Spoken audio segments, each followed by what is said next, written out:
Hello friends, welcome to institute of integrated software. मैं हूं Vipin. C language के video series में आज हम देखेंगे part 3 first C program. Video start करने से पहले मैं आपको स्ट्रांगली रिकमेंड करना चाहता हूं कि अगर अभी तक आपने पार्ट सेकेंड को नहीं देखा है तो पहले आप पार्ट सेकेंड को देखें और बाद में पार्ट थर्ड को। तो चलिए स्टार्ट करते हैं। प्रोग्राम लिखने से पहले मैं आपको कुछ शॉर्टकट कीज बता देता हूँ। जैसे प्रोग्राम सेव करने के लिए हम प्रेस करेंगे F2 को, कंपाइल करने के लिए अल्टर प्लस F9 और रन करने के लिए कंट्रोल प्लस F9। इन शॉर्टकट कीज का यूज़ करके आप सी प्रोग्रामिंग को अच्छी तरह से हैंडल कर सकते हैं। तो चलिए हम अपना पहला सी का प्रोग्राम लिखते हैं। आप जब भी सी प्रोग्राम को स्टार्ट करोगे तो सी प्रोग्रामिंग लैंग्वेज में सबसे पहली लाइन आती है हैश इंक्लूड stdio.h की। जिस लाइन के पहले हम हैश सिंबल लिखेंगे उस हैश सिंबल उस लाइन को हम कहेंगे डायरेक्टिव प्री प्रोसेसर। stdio.h का मीनिंग है standard input output header file, और ये लाइन कंपाइलर को इंस्ट्रक्ट करती है include the contents of stdio.h header file into the program. Meaning stdio.h header files में जो भी कंटेंट्स है उन कंटेंट्स को यहाँ पे इंक्लूड कर देना, प्रोग्राम्स में ऐड कर देना। सेम वैसे हमारे सेकेंड लाइन है हैश इंक्लूड कॉन io.h। इस लाइन के पहले भी हैश सिंबल है, इसलिए हम इसको भी कहेंगे directive pre processor. Cone io.h का फुल फॉर्म है console input output header file, और ये भी लाइन सेम इंडिकेट करती है पहली लाइन की तरह। Meaning this line instruct the compiler to include the contents of con io.h header file into the programme.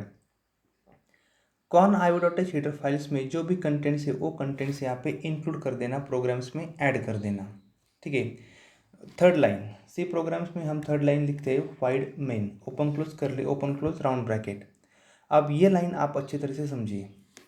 जिस भी वर्ड के आगे या फिर जिस भी लाइन के आगे हम ओपन क्लोज राउंड ब्रैकेट लिखेंगे उसे हम कहेंगे फंक्शन। तो उसे हम कहेंगे फंक्शन। यहाँ पे मैंने ओपन क्लोज राउंड ब्रैकेट को लिखा है, इसलिए ये कंसिडर होगा फंक्शन, और इस फंक्शन का नाम होगा मेन फंक्शन। ठीक है। फंक्शन हम अगले पार्ट्स में डीपली स्टडी करेंगे। यहाँ पे फिलहाल आप इतना ही समझिए कि मेन के आगे ओपन क्लोज राउंड ब्रैकेट है, इसलिए ये हुआ फंक्शन। अब वाइड का मीनिंग क्या होता है? Wide indicates that this function does not return any value. Main के पहले वाइड लिखा है, इसका मीनिंग ये फंक्शन किसी भी वैल्यू को रिटर्न नहीं करेगा। ये रिटर्न कैसे करता है, क्यों नहीं करता है, ये भी हम अगले आने वाले वीडियो सीरीज में देखेंगे। ठीक है। उसके बाद आपको जो भी कोड लिखना है, ये वाइड मेन के ब्लॉक में लिखना है, क्योंकि सी प्रोग्राम का एग्जीक्यूशन वाइड मेन के फंक्शन से ही स्टार्ट होता है, और ये वाइड मेन फंक्शन हर प्रोग्राम्स में मैंडेटरी होता है। अगर आप मेन फंक्शन को नहीं लिखोगे तो वो प्रोग्राम एग्जीक्यूट नहीं होगा। तो चलिए वाइड मेन का कोड को हम स्टार्ट कर दें। किसी भी ब्लॉक को अगर स्टार्ट करना है, किसी भी फंक्शन के ब्लॉक को स्टार्ट करना है, तो उसके लिए हम open close curly brace use करते हैं। तो मैंने यहाँ पे करली ओपन किया, ये हमारी फोर्थ लाइन हुई। अब इस प्रोग्राम्स में हमें सिंपल हेलो वर्ड प्रिंट कराना है।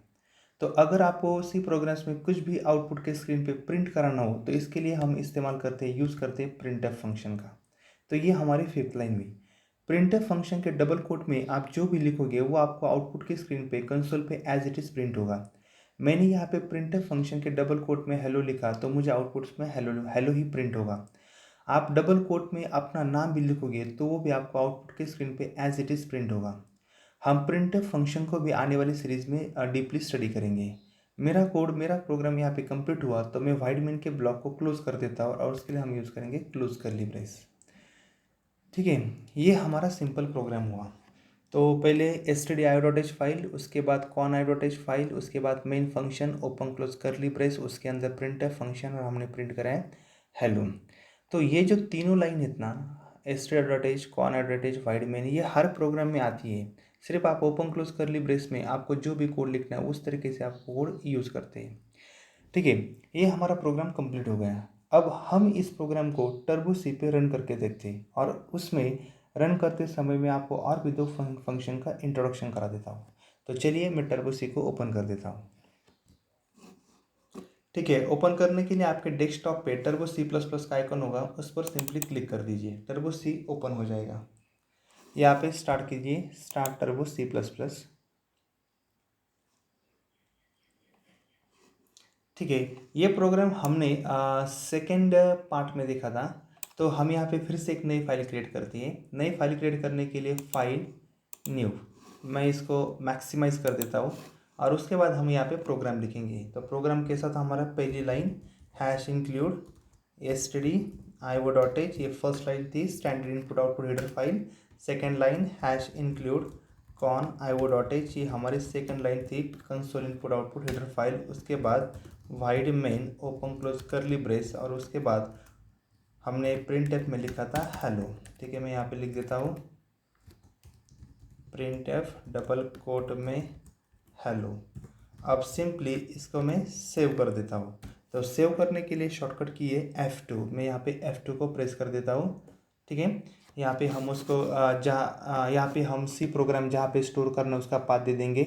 तो आपको याद होगा कि हमने जब सेकंड पार्ट स्टडी किया था तो सेकंड पार्ट में हमने टर्बो C3 के फोल्डर्स में सैम्पल फोल्डर क्रिएट किया था। तो मैं उसी फोल्डर्स पे प्रोग्राम को स्टोर करूँगा। सी ड्राइव को मैं एज टर्बो C3 तक मैं एज इट इज़ रखता हूँ। उसके बाद फोल्डर का नाम था सैम्पल और उसके अंदर मुझे ये प्रोग्राम स्टोर करना है। तो मैं यहाँ पे प्रोग्राम को नेम दे देता हूँ फर्स्ट। आप सी के प्रोग्राम को कुछ भी नाम दे सकते हैं, सिर्फ आपको एक्सटेंशन देना होता है .c और यहाँ पे ओके कर देता हूँ। तो ये प्रोग्राम सेव हो जाएगा। आपको यहाँ पे इसका पाथ भी दिखेगा turbo C3 sample first .c। अब इस प्रोग्राम को हम कंपाइल करेंगे। कंपाइल क्यों करेंगे कि इस प्रोग्राम में कुछ एरर है कि नहीं हमको चेक करना है। अगर एरर होते हैं तो हम उसको क्लियर करेंगे और एरर अगर नहीं है तो हम इस प्रोग्राम को रन करेंगे। तो मैं सिंपली कंपाइल कर देता हूँ। कंपाइल करने के लिए शॉर्टकट कीज थी अल्टर F9। तो यहाँ पे हमें देखिएगा वार्निंग्स का कोई प्रॉब्लम्स नहीं होता है, लेकिन जो एरर्स है वो भी हमें यहाँ पे कितने दिखा रहे, 0। एरर्स कितने यहाँ पे 0। तो इसका मतलब हमारा प्रोग्राम सक्सेसफुली एग्जीक्यूट हो जाएगा। मैं पहले आपको एरर दिखाता हूँ कैसे आते हैं और उसके बाद हम इसको रन करते हैं। मान लीजिए मैं यहाँ पे सपोज सेमीकोलन को मिस करता हूँ, सेमीकोलन को मिस कर देता हूँ। सी प्रोग्राम में हम सेमीकोलन को क्यों यूज़ करते हैं, हमारा कोई भी स्टेटमेंट कोई भी लाइन अगर कंप्लीट होती है तो उस स्टेटमेंट को टर्मिनेट करने के लिए हम सेमीकोलन का इस्तेमाल करते हैं। जैसे सी लैंग्वेज में अगर हमारा कोई स्टेटमेंट कंप्लीट होता है तो हम वहाँ पे फुल स्टॉप लगा देते हैं, वैसे ही सी प्रोग्रामिंग में कोई भी स्टेटमेंट कंप्लीट होने पर हम उसके एंड को सेमीकोलन से टर्मिनेट करते हैं। तो मैं यहाँ पे कंपाइल करता हूँ और आपको एरर दिखाता हूँ। कंपाइल करने के लिए शॉर्टकट की अल्टर F9। तो यहाँ पे मुझे एरर शो हो गए। अब आप एंटर को हिट करोगे तो एरर का आपको डिस्क्रिप्शंस भी दिखेगा क्या एक्चुअली प्रॉब्लम्स क्या हुआ है। तो पहले देखिए स्टेटमेंट मिसिंग और यहाँ पे सेमीकोलन है। इसका मतलब हमारे प्रोग्राम्स में स्टेटमेंट सेमीकोलन मिस है। तो मैं यहाँ पे फिर से सेमीकोलन कर देता हूँ। अब यहाँ पे एरर्स नहीं है। आप इसको कंपाइल करेंगे फिर से अल्टर F9 तो एरर 0। अब हमने सेव भी किया कंपाइल भी किया, अब हमें इसको रन कराना है। तो रन करने के लिए शॉर्टकट की कंट्रोल F9। तो मैं रन कर देता हूँ। यहाँ पे कुछ प्रोसेस होगी लेकिन आपको आउटपुट विजिबल नहीं होगा। देखिए कंट्रोल F9, ठीक है, प्रोसेस तो हो गई लेकिन आउटपुट विजिबल नहीं हुआ। तो आउटपुट विजिबल क्यों नहीं हुआ कि हमारी जो आउटपुट की जो स्क्रीन थी वो होल्ड नहीं हुई, यहाँ पे स्टॉप नहीं हुई। तो अगर आपको आउटपुट दिखना है, आउटपुट आपको देखना है और आउटपुट की स्क्रीन को होल्ड करना है तो यहाँ पे जहाँ पे आपका प्रोग्राम कंप्लीट होगा वहाँ पे आपको लिख देना है गेट CH। ये भी एक फंक्शन है। इसके आगे मैंने open close round bracket use किया, इसका मतलब गेट CH भी एक फंक्शन हुआ और इस फंक्शन का काम है आउटपुट की स्क्रीन को होल्ड करके रखना। अब मैं इसको फिर से रन कर देता हूँ। मैंने पहले एक बार रन किया था, अब मैं दूसरी बार रन करता हूँ तो आउटपुट आपको कितनी बार विजिबल होगा, देखिए कंट्रोल F9। तो यहाँ पे आउटपुट 2 बार आया। मैं फिर से रन कर देता हूँ हेलो, फिर से थर्ड टाइम, यहाँ पे फिर से फोर्थ टाइम, यहाँ पे फिर से फिफ्थ टाइम, मल्टीपल टाइम्स आपका आउटपुट आ रहा है। तो इसका पॉइंट्स क्या है, आप जितनी बार भी प्रोग्राम को रन करोगे उतनी बार आपका आउटपुट प्रीवियस आउटपुट पे अपेंड होता जाएगा। आपका प्रीवियस जो भी आउटपुट है उसके आगे आपका नेक्स्ट आउटपुट आ जाएगा। लेकिन मुझे क्या चाहिए, हर टाइम्स फ्रेश आउटपुट चाहिए। मुझे हर टाइम फ्रेश आउटपुट चाहिए, इसलिए जहाँ पे मेरा कोड स्टार्ट हुआ वहाँ पे मैं लिख देता हूँ CLR SCR open close round bracket उसके बाद सेमीकोलन। यहाँ पे मैंने ओपन क्लोज राउंड ब्रैकेट लिखा, इसका मतलब CLR SCR फंक्शन भी क्या, CLR SCR भी क्या हो गया, फंक्शन हो गया। इसका मीनिंग है स्क्रीन को क्लियर कर देना। आपका जो भी प्रीवियस आउटपुट है उसको क्लियर कर देना और जो न्यू आउटपुट है उतना ही विजिबल कर देना। अब आप आउटपुट को देखिए, मुझे यहाँ पे हेलो वर्ड एक ही बार प्रिंट होगा हेलो, कितनी बार भी आप रन कीजिए आपको आउटपुट एक ही बार विजिबल होगा। ठीक है, तो ये हमारा प्रोग्राम टोटली कंप्लीट हो गया है। आपको यहाँ पे गेट सी एच और CLR/SCR दोनों ही फंक्शन आए। गेट सी एच क्या कर रहा है, आउटपुट की स्क्रीन को होल्ड कर रहा है, और CLR/SCR क्या कर रहा है, प्रीवियस का आउटपुट को क्लियर कर रहा है, और जो भी हमारा न्यू आउटपुट है उसे हम अपेंड कर रहे हैं। ठीक है, तो कोड कंप्लीट हो गया है। मैं अभी से बंद कर देता हूँ फाइल, यहाँ पे क्विट। अगर आपको सेव कराना है तो एस पे क्लिक कर दीजिए, ये बंद हो जाएगा।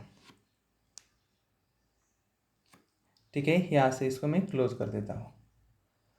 अब इसमें हमने जो जो स्टडी किया, जितने भी फंक्शंस देखे, जितने भी लाइन देखे, अगर आपको उसके नोट्स बनाने हैं तो मैंने यहाँ पे नोट्स ऑलरेडी दे रखे। आप चाहे तो इसका स्क्रीनशॉट भी निकाल सकते हैं, या फिर आप अपने नोटबुक में इसको राइट डाउन भी कर सकते हैं।